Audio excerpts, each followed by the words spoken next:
तो फ्रेंड्स अब हमारा नेक्स्ट सेल, लास्ट टाइम हमने ड्राई सेल देखा था, इस बार हम क्या कर रहे हैं, मर्क्यूरी सेल देख रहे हैं। ओके, मर्क्यूरी का सेल। ओके, इसके अंदर mainly as a main component हम मर्क्यूरी यूज करने वाले हैं, जो कि हमारे लिए कुछ हानिकारक तौर के भी हो सकता है। ओके, बहुत हानिकारक होता है, तो ध्यान रखना।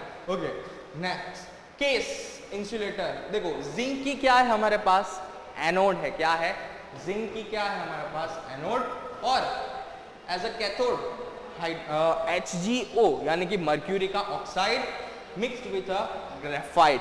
ग्रेफाइट और मर्क्यूरी का ऑक्साइड का मिक्सचर किया है और उसे हमने कैथोड बना लिया है। जिंक को बनाया है एनोड, मर्क्यूरी ऑक्साइड और कार्बन यानी ग्रेफाइट फ्रॉम जो है उसका मिक्स करके हमने बना दिया है कैथोड। ओके, तो ये पर्टिकुलर उसका बोल सकते हो एक स्ट्रक्चर है कि कैसा हमें दिखता है।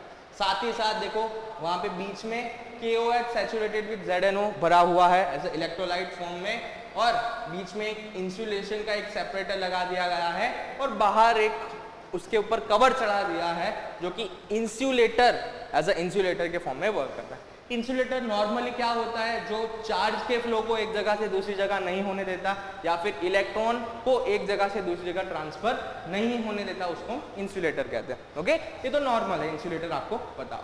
तो भाई हमारा जो मर्क्यूरी सेल है वो भी एक टाइप का प्राइमरी सेल है। ओके, वो भी एक टाइप का प्राइमरी सेल है।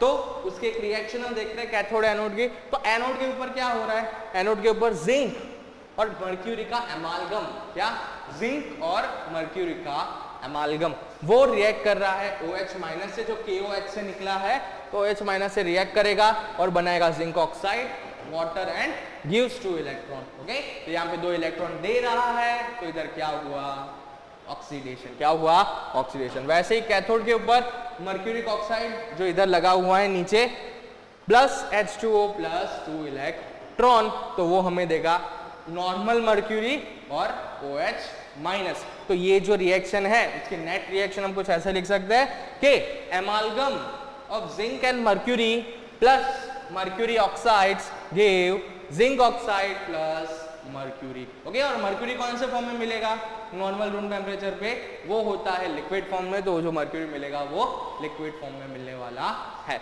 तो ये है इसकी नेट रिएक्शन। ओके, तो ZnHg वो है पर्टिकुलर एक एमालगम। क्या है, एमालगम।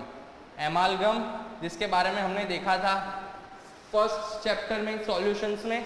ओके, उसमें क्या देखा था कि एमालगम एक टाइप के सॉलिड सॉल्यूशन होते हैं। Okay, as a solid solution हम एमालगम कह सकते हैं। ओके, तो जिंक और मर्क्यूरी दोनों जब मिक्स होते हैं तो जिंक मर्क्यूरी एमालगम बनाते हैं। तो इसका रिएक्शन कुछ ऐसे होता है। तो ये है हमारा मर्क्यूरी का सेल। तो मर्क्यूरी सेल आपने मोस्टली जो घड़ी में छोटे छोटे सेल्स आते हैं ना, उसमें यही सेल देखा होगा। ओके, वो छोटे घड़ी में ऐसे गोल से सेल आते हैं ना, वो यही सेल है। ओके, तो होप आपको मर्क्यूरी सेल का जो कंसेप्ट है वो क्लियर हो गया।